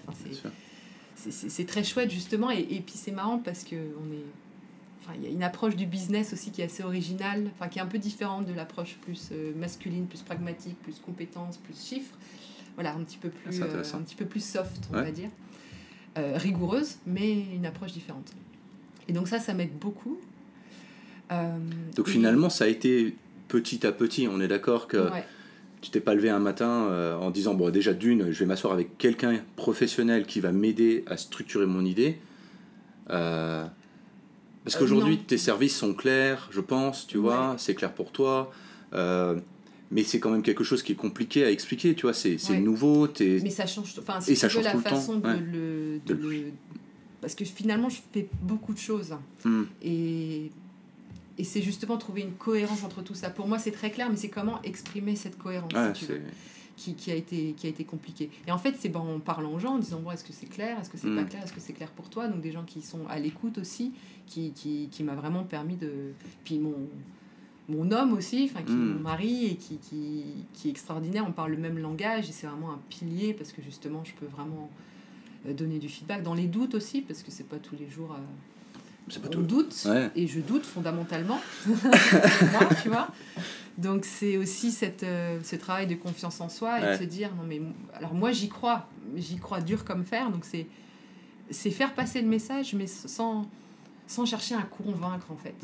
Et puis accepter que ça se fait ou ça se fait pas. Il y a des gens qui adhèrent, qui comprennent, et puis d'autres qui comprendront plus tard, en fait. Et en fait, c'est ça qui est beau, c'est de travailler avec des gens. Ça, c'est le business, je veux dire. Le but, c'est quand même de prendre du plaisir. Donc, c'est travailler avec des gens. Enfin, tu vois, je travaille avec Nature et Découverte, Maison du Monde, où vraiment une envie d'aller dans ce sens-là, tu vois, d'aller dans l'amélioration continue et puis d'être aussi clair que c'est engageant, que c'est pas facile, qu'il y a des moments, punaise, on aurait préféré pas le savoir. Enfin, tu vois, donc il y a aussi cette démarche plus philosophique de se dire on va au fond des choses et on assume. Et c'est ça en fait qui est vraiment passionnant. Et donc du coup j'ai eu la chance d'avoir des gens qui m'écoutent et puis aussi que j'espère aussi pouvoir aider quand il y a besoin. Alors comme tu doutes fondamentalement, comme tu disais, est-ce qu'il y a des moments où le doute a été si loin où tu t'es dit allez c'est bon, on met ça dans un carton, je refais mon CV et où je pars de Chine et allez on arrête, j'en ai marre, c'est trop dur. Ah non, ça m'est pas arrivé. Je touche du bois, j'espère que ça m'arrivera pas tout de suite. Non, parce que comme je te disais, j'aime ce que je fais en fait. Donc à partir de là, c'est cool. Je me lève le matin, je sais pourquoi, ça m'apporte énormément au niveau personnel. Et du coup, tant que satisfaction. Tant que j'ai cet équilibre-là. Alors après, il y a énormément de frustration aussi, parce que comme c'est de l'humain, oui, des fois on s'adresse à des gens, c'est un mur. Des fois tu vas revoir une usine et tu te rends compte que rien n'a changé. Tu rediscutes avec le management, tu te dis mais qu'est-ce que vous n'avez pas compris. Et là tu te rends compte qu'il n'y aura pas de changement. Et c'est aussi prendre cette distance de dire bon, j'ai fait de mon mieux. Voilà. On a fait ce qu'on a pu, on a tout fait, j'ai donné toute mon énergie. Mais à un moment donné, il faut aussi être clair et dire il n'y aura pas de changement. Donc là, c'est plus ma responsabilité. Et c'est dire toi acheteur, est-ce qu'on continue ou pas. Donc c'est aussi émotionnellement, personnellement, et arriver à prendre cette distance et lâcher prise. Challenge 2019. Mais ça doit être très, ça doit être très dur parce que tu dois avoir forcément, on est moins rentré dans le détail parce que c'est peut-être pas le sujet là, mais tu dois avoir des choses dans les usines qui sont, tu dis, on est en 2019 et on en est encore là, et tu te dis mais c'est pas possible en fait. Et tu dois avoir tellement de différences et de disparités parce que aujourd'hui tu fais en Chine, tu fais en Inde. Oui, absolument. Tu le fais dans Maroc aussi. L'année prochaine, peut-être Europe de l'Est. Là, je vais en Corée la semaine prochaine. Donc, si tu veux, c'est ça qui est génial, c'est que la Chine, oui, mais la démarche, elle est si tu veux, un petit peu globale. Parce que l'enjeu, c'est aussi de se dire, bon, je ne source pas en Chine ou je pars de Chine. Il y a aussi tous ces enjeux-là. Pourquoi est-ce que tu pars de Chine ? Et d'accompagner aussi les acheteurs dans ces nouveaux pays ou dans ces pays où les risques sont différents, où les risques sont plus nombreux. Et c'est pas refaire un peu les mêmes erreurs que par le passé, parce qu'on a énormément appris aussi en Chine. La Chine a évolué énormément. Bien sûr. Donc il faut utiliser toute cette expérience-là. Mais oui, il y a des choses difficiles. Et justement, comme... si tu veux, pour nous, les ouvriers sont de la hard evidence, c'est vraiment eux qui nous donnent cette réalité-là. Et donc, c'est des discussions, on n'est pas dans l'interview checklist, tu vois, c'est vraiment la vie hors de l'usine aussi, qui dit énormément sur la vie dans l'usine. Je pose beaucoup la question des rêves, par exemple, et quel est ton rêve ? Et puis, beaucoup de gens qui n'ont pas de rêve. Enfin, c'est un luxe d'avoir des rêves. Tu vois. Je dis, bon, moi, tant que mes enfants font pas le métier que je fais, je suis contente. Enfin, ou alors mon rêve, alors il y a des choses extraordinaires. Mon rêve, c'est d'ouvrir un petit resto, rentrer chez moi, être proche de ma famille. Enfin, du coup, ça permet aussi un peu de reconstituer ce patchwork de rêves et d'ambitions. Et puis d'amener aussi les usines à intégrer ça pour, comme on le disait au début, motiver, garder et puis bien traiter leurs ouvriers, quoi. Donc oui, il y a encore des choses qui sont dures, et beaucoup, mais c'est pour ça qu'on est là. Et c'est justement de donner cette image-là aussi, tu vois. De dire, bon, est-ce que c'est acceptable ? C'est pas acceptable ? On va jusqu'où, en fait ? Qu'est-ce qu'on est prêt à accepter, hein ? Et être clair là-dessus. Qu'est-ce qu'on accepte et pourquoi on l'accepte ? Et du coup, comment est-ce qu'on le communique aux usines ? Est-ce qu'on est prêt à avoir des jeunes travailleurs dans les usines ? Tu vois, on a tous fait des jobs d'été. Alors pourquoi est-ce qu'un petit jeune de 15 ans, il n'aurait pas le droit de travailler une usine l'été ? Mais sous quelles conditions ? Donc c'est vraiment aussi, c'est dérangeant, tu vois. Il y a des questions, c'est difficile. C'est sûr. Le travail des enfants, c'est 13 ans au Myanmar, 14 ans en Inde. Est-ce qu'on est OK avec ça ? Sous quelles conditions ? Et c'est pas binaire, en fait, tu vois, c'est pas black and white. Il y a des standards internationaux, il y a des études qui sont faites pour donner des directions, mais après, il faut justement s'approprier ces exigences et ces directions pour pouvoir bien les communiquer à l'usine. Si c'est pas clair au niveau du donneur d'ordre, ça peut pas être bien compliqué au niveau de l'usine, tu vois. Et comment ça, justement, ça contribue à ces jeunes travailleurs. Je prends souvent comme exemple, je dis à des usines, bon, vous avez l'été, là, des jeunes dans vos usines qui viennent travailler. C'est le faire. Je veux Ok. dire, tu fais de l'assemblage, des travaux. Alors, il ne faut pas que ce soit des travaux dangereux ou liés à des produits chimiques. Mais je veux dire, pour gagner un peu d'argent l'été, faire enough. Oui. Par contre, si le petit jeune, il travaille 80 heures par semaine, qu'il est payé au lance-pierre, non, là, c'est pas acceptable. Et je dis, mais gars, mais ces jeunes travailleurs, c'est la future génération. Si tu les dégoûtes aujourd'hui... Ils vont jamais travailler ils vont avec toi jamais demain. revenir. Donc, il y a aussi cette responsabilité-là de se dire, bon, ces jeunes travailleurs, tu dois aussi les chouchouter, tu vois, leur donner envie de revenir, parce que tu vas en avoir C'est besoin, la toi, clé. dans ton futur. Donc, tu vois, c'est vraiment remettre aussi, c'est pas dire c'est moral, pas moral, c'est éthique, c'est pas éthique, c'est attends, tu as un business, tu es responsable des gens que tu prends dans ton business et comment faire en sorte que ces gens travaillent convenablement, avec plaisir, et puis qu'ils reviennent, ou tu vois, que tu gardes aussi les gens que tu veux garder. Ouais. Donc c'est vraiment ça, si tu veux. Et donc, c'est pas être dans le black and white. Mais c'est compliqué. Ah oui, j'imagine. C'est complexe. Puis après, il y a plein de choses qui vont là-dedans. Enfin, c'est toute une autre conversation, mais clairement, tu peux penser au système éducatif qui fait que si l'école n'est pas, elle est pas imposée jusqu'à un certain âge, du coup, qu'est-ce que font les enfants ? Les parents ont besoin d'argent, les enfants ont besoin d'argent. Enfin, Voilà. et là, tu arrives dans une problématique, c'est alors, du coup, est-ce que c'est bien ou pas bien ? Ah oui, mais en fait, il n'a pas trop le choix non plus. Donc, C'est ça. Et c'est en fait remonter à la cause. Tu vois, il y a plein de cas où il y a de l'artisanat. Enfin, on travaille beaucoup avec des petites usines qui ont des savoir-faire, mais de dingue. Mais c'est des petites usines. Ouais. Tu vois, les trucs, ils passent pas un audit, quoi. Ou alors, ils prennent une très mauvaise note. Mais qu'est-ce que tu fais après ? Ouais. Est-ce que tu dis, parce que c'est ça aussi, en tant qu'acheteur, ton métier, c'est aussi de te dire, bon, je travaille, est-ce que je veux une usine white, ouais, donc top, il y a une top. bonne note, Hum. mais bon, je sais qu'il y a peut-être 2-3 trucs, mais c'est pas grave, je suis OK. Ou est-ce qu'il y a une usine qui est pas... De toute façon, il n'y a aucune usine parfaite, il y a toujours des challenges, mais il y a du potentiel. Tu vois, cette usine, elle a envie de bosser avec moi, cette usine, elle a un savoir-faire que je ne peux pas trouver ailleurs, mais bon, elle a des progrès à faire. Donc, qu'est-ce que je fais ? Tu vois, on parlait avec un ami, là, c'est génial cet exemple, des paillassons au Kerala, parce que c'est fait en noix de coco, tu sais, la coquille des noix de coco, et c'est des espèces de fibres de la coquille qui font les paillassons sur lesquels tu t'étuies les pieds, dans le Kerala. Et il me disait, mais c'est des petites familles qui font ça, tu vois. Savoir-faire de dingue. Ouais. Il dit, moi, j'ai vu le process, mais je me suis dit, mais je vais le mettre au mur, mon paillasson, tu vois. C'est noble comme produit, je ne vais pas marcher dessus, Fait quoi. à la main. Et malgré tout, il dit, le problème, c'est ça, c'est que moi, je veux garder ça, mais voilà, et ça passe pas telle norme. Donc, qu'est-ce que je fais ? Est-ce que je dis, bah non, tant pis, bye bye, et du coup, je ferme... Ouais, que l'usine, elle ne va plus travailler, quoi. Donc, voilà, la petite famille pourra plus travailler, enfin, le petit atelier. Ou alors, est-ce que je dis, bon, ah non, il y a quelque chose à faire, c'est mon partenaire depuis plusieurs années, il fait des super produits, donc on va les aider à s'améliorer, okay. Et puis ça va justement construire... Tu vois, donc c'est vraiment cette approche-là, si tu veux. C'est pour ça qu'il faut aussi rester pragmatique. Tu ne peux pas faire ça avec tous tes fournisseurs, d'où remonter vraiment à la source et se dire, bon, cette démarche-là, ok, je la fais avec tel fournisseur, et après je l'étends, et puis sur les autres fournisseurs, voilà, on est, si tu veux, un peu aussi en complémentarité avec le devoir, enfin, tout ce qui est audit réglementaire, devoir de vigilance et tout. Mais c'est vraiment la compréhension des enjeux qui est fondamentale. Sans compréhension, tu peux rien faire. Tes parents, ta famille, etc., tes amis en France, ils comprennent ce que tu fais ? J'espère. J'espère. Ils comprennent pourquoi tu restes en Chine et pourquoi tu restes si loin d'eux et ils comprennent ce que tu es en train de faire ? Alors j'espère, oui, à différents niveaux.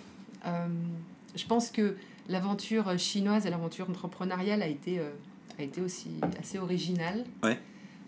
Oui, si toi déjà tu pensais jamais faire ça, pour eux c'est en voilà, c'est ça, absolument. Donc déjà partir en Chine, c'était chouette dans un grand groupe, puis après lancer ma boîte, ça a été un autre challenge. Mais non, mes parents, j'ai une chance extraordinaire, ils m'ont toujours soutenue, même quand j'ai quitté mon taf, démissionné de Saint-Gobain, super poste, super salaire, et là, bye bye. Donc ça a été difficile pour eux. Après, mon père, on n'en parle pas beaucoup, j'avoue, mais je pense que pour lui, il s'est dit, mais qu'est-ce qu'elle fout ?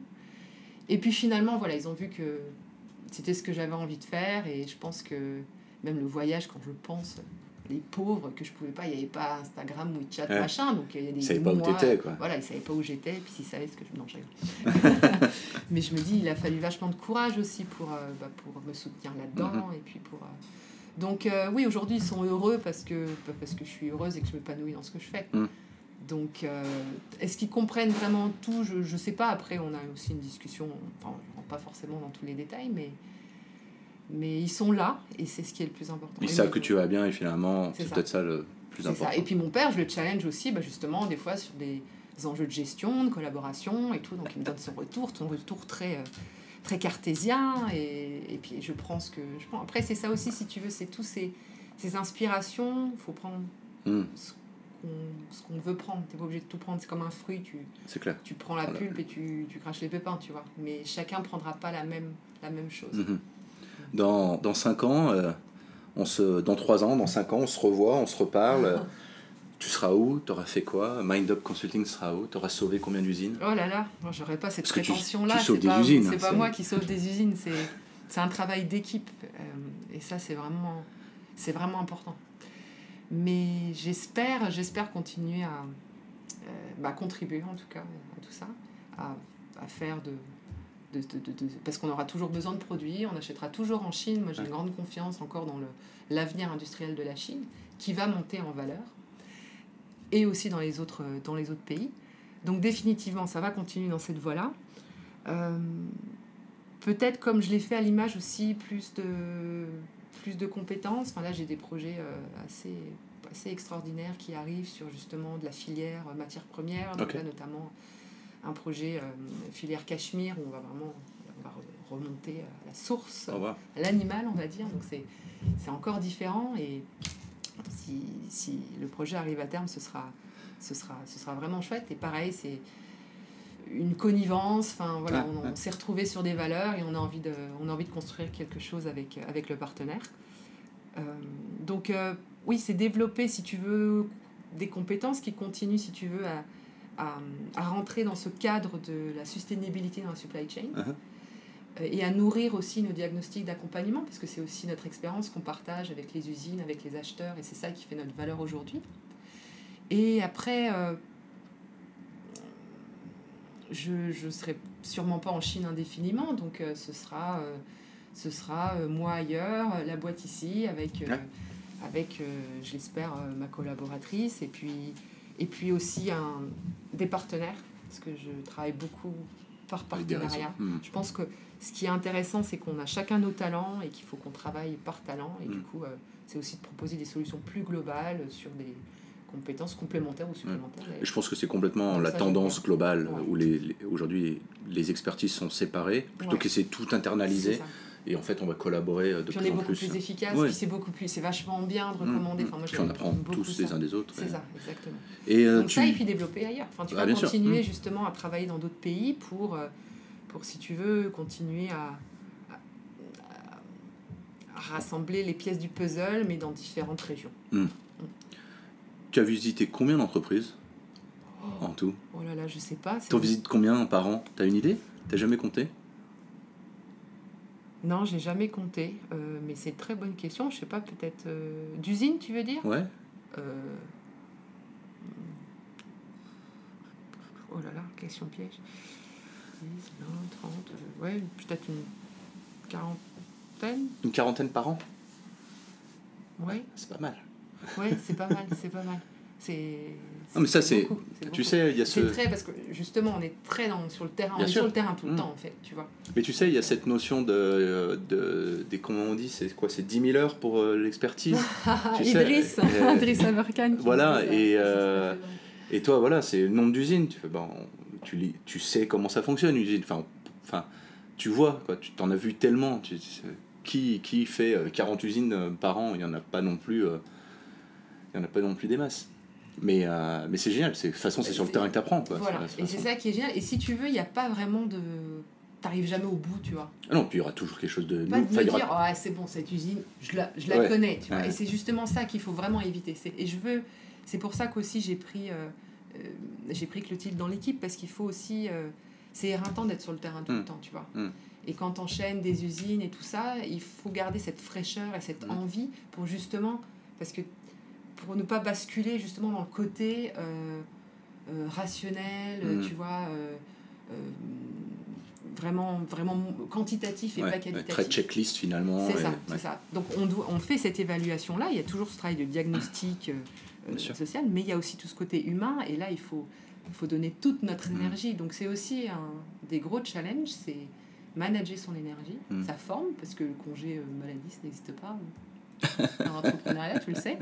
Et ça, c'est un vrai challenge aussi, c'est qu'il faut être en forme, il faut être à fond, parce que c'est pas... Je peux pas faire de version light, en fait. Et puis en plus, tu donnes tout ce que tu as. Moi, j'aime bien faire les choses en entier, donc ça me coûte beaucoup, mais j'adore ça. Donc il faut aussi apprendre à challenger, à manager tout ça. Super, merci Marjorie. Merci à toi. On pourrait discuter des heures, comme on le fait régulièrement. Y a plein de questions, parce qu'en plus moi c'est un domaine que je connais peu, je visite peu d'usines, j'en ai fait. Tu viendras franchement avec plaisir si tu veux venir avec moi un jour, mais ça c'est vraiment, clairement ça peut être intéressant, et en tout cas c'est génial d'avoir quelqu'un de passionné, et puis moi j'aime bien quand les gens ils sont passionnés des gens, en fait, tu vois, c'est une passion. J'avais reçu Marie Duval, et tu vois que sa passion c'est les gens, c'est les consommateurs, elle veut comprendre. Toi c'est pareil, toi tu veux comprendre comment les choses sont faites et les gens qui font ces choses là, tu vois, et finalement tu vois Backstage c'est exactement ça, c'est comment vous en êtes arrivé là, comment vous avez trouvé cette passion. Et en fait on est obligé de reprendre toute cette histoire et de voir un peu tous les petits points qui se sont connectés, où ça a l'air très random quand tu les vois au jour le jour, mais finalement quand tu regardes derrière et tu reprends ces 13 dernières années en Chine, tu dis tiens, finalement ça a du sens.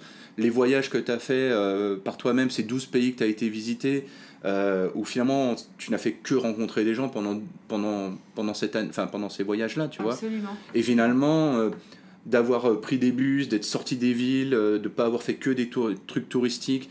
C'est ce que tu fais aujourd'hui en sortant des sentiers battus, en allant voir des usines qui sont à 2 heures d'une grande ville, et d'aller voir des gens où tu vas taper à une porte, ouvrir une porte, et tu sais pas du tout ce que tu vas avoir derrière finalement. Et toi, t'aimes bien ça. C'est pas donné à tout le monde d'avoir ce courage-là. En tout cas, merci beaucoup d'être venu. Autant que je le rapporte, j'espère. Ouais, c'est super. Merci beaucoup pour tout. Merci, et Greg. puis, où est-ce qu'on envoie les gens qui veulent en savoir plus sur toi ? Alors, niveau MindUp, il y a le site web MindUp. Après, il y a aussi mon blog de voyage. Donc là, c'est plus perso. C'est le blog de mon tour du monde. Que tu tiens à jour ou... Alors, malheureusement, mais ça, c'est un de mes grands regrets. Mais en même temps, il faut se donner du temps. J'adore écrire, en fait. L'écriture a une grande place dans ma vie. Et j'aimerais continuer à écrire sur mes voyages, etc. Mais malheureusement, l'espace-temps a des limites. Quel est le nom de ce blog ? Je vous écris 2. Okay. Et il y avait bien sûr tout l'aspect voyage, mais il y avait aussi, quand tu parles des gens, des portraits, en fait, de... Alors, j'ai pas malheureusement pu couvrir tous les gens extraordinaires que j'ai rencontrés, mais des portraits, justement, de gens que j'ai rencontrés qui m'ont marqué, et qui ont aussi contribué à me faire grandir. Et les lectures aussi, parce qu'un voyage, c'est aussi qu'est-ce qu'on lit, à quel moment on lit, pourquoi on lit, et puis faire des petites critiques littéraires à ma sauce. Bon, je mettrai tous les liens dans l'article qui illustre, et puis merci beaucoup. Merci Greg. Voilà, j'espère que cet entretien vous a plu. Si c'est le cas, n'hésitez pas à me le dire. Laissez-nous des commentaires et des likes, de manière à ce qu'on puisse améliorer ces épisodes. Et puis, n'hésitez pas également à nous dire peut-être des choses qu'on pourrait changer. On en tiendra toujours compte. Dites-le aussi aux invités. Vous trouvez toujours leur profil LinkedIn dans l'article qui illustre les épisodes des podcasts. Vous trouverez tous les éléments dans l'article et vous pouvez du coup leur poser des questions, leur dire ce que vous avez écouté, ce que vous avez aimé et pas forcément aimé. Et dans tous les cas, ça leur fera plaisir. Nous, ça nous permet aussi d'identifier d'autres personnes qu'on pourrait inviter sur le podcast. Donc n'hésitez pas, ça nous aide énormément. Pour toutes les informations concernant cette émission ou d'autres émissions, et bien sûr les informations concernant Nextstep, je vous invite à aller sur le site nextstephub.com. Vous avez une partie en anglais, une partie en français, la partie sur les podcasts et tout un tas d'articles. En ce qui me concerne, je vous dis à la semaine prochaine pour un tout nouvel épisode.